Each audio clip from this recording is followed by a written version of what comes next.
Jerin azzaluman shugabanni guda 4 da aka taɓa yi a tarihi. Assalamu alaikum uwa, barkanmu da haɗuwa da ku cikin wannan zauren. Sannunmu da kasancewa tare da ku cikin wannan shirin. Haƙiƙa muna jin daɗin kasancewarku tare da mu. Wannan yana daga cikin abubuwan da suke burge mu sosai. Don haka muke yin bakin ƙoƙarinmu mu ga mun kawo muku labari kala-kala da za su nishaɗantar da ku. Yau cikin shirin namu mun zo ne da jerin sunan wasu shugabanni da aka bayyana zaluncinsu a duniya, kuma su ne aka fitar da su daga cikin jerin azzaluman shugabanni. Sun yi mulki cikin zalunci, fin ƙarfi tare da danne talaka da ba su da ƙarfi. Don haka kai tsaye mu je cikin bayanin domin mu ga sunan waɗannan shugabannin. Amma kafin nan, idan wannan shine farkon shigowarku wannan gidan, muna so ku duba sama, za ku ga inda aka rubuta follow, ku following ɗin wannan pejin. Wannan zai ba da dama daga zarar mun ɗora abu kuna gani a koda wanne lokacin.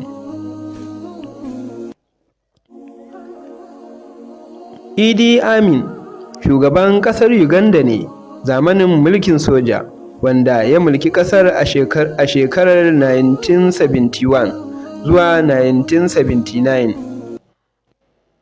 An sanya shi a cikin jerin azzaluman shugabanni a tarihin duniya wanda suka kashe tarin al'umma. A zamanin mulkinsa an kashe mutane sama da 300,000 wanda ba su ji ba kuma ba su gani ba. Sannan sai mutum na gaba, wato Brian Impala, shi ma wani shugaba ne da ya aikata zalunci a mulkinsa, don haka ya fito a jerin azzaluman shugabanni. Sai kuma Joseph Stalin. Idan za ku bi tarihi ku ji zaluncin da wannan mutumin ya aikata a tsawon mulkinsa, abin zai ba ku mamaki. Don haka aka ayyana sunansa a cikin jerin azzaluman shugabanni. Sai kuma mutum na ƙarshe shine Adolf Hitler. Kowa a cikin mutane a wannan zamanin ya san waye Hitler. Wani shugaban ƙasa ne da ya kashe ɗimbin rayukan mutane wanda ba su ji ba ba su gani ba. Idan za ku bincika tarihi, za ku ga ɗimbin zaluncin da ya aikata a doron ƙasa, wanda yasa ake ta ba da labarinsa da kuma irin zaluncin da ya aikata. Sannan aka jera sunansa a cikin manyan azzaluman shugabanni.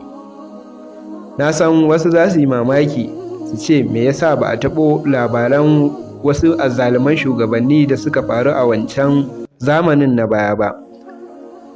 Abin da muke so ku gane shi ne kawai irin shugabannin da suka shuɗe kwana-kwanan can ko kuma kwana-kwanan nan, wanda dai suka yi mulki da wasu abubuwa, su muke taɓowa.